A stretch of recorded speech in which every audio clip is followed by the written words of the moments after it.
సందర్భంగా వారు ముందుగా నివాళులు అర్పిస్తూ వారు 1827లో జన్మించి ఆ కాలంలో నిరక్షరాస్యత మహిళలందరూ చదువుకోవాలని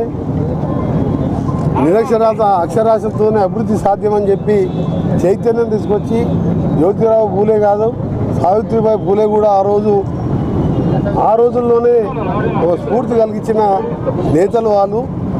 అలాంటి నేతలను ఈరోజు మన తెలంగాణ రాష్ట్రంలో ఆంధ్రప్రదేశ్లోనే కాంగ్రెస్ పార్టీ ముఖ్యమంత్రి రాజశేఖర రెడ్డిగా ఉన్నట్టు మొట్టమొదటి విగ్రహం ఇక్కడ పెట్టడం జరిగింది. ఈరోజు మళ్ళా కాంగ్రెస్ పార్టీ ప్రభుత్వం బీసీలకు వారి తమాషా పాపులేషన్ ప్రకారం చేయాలని కులగణన కార్యక్రమం చేపట్టి 99% అన్ని జిల్లాల్లో పూర్తయింది. తెలంగాణలో త్వరలో ఆ రిపోర్టుని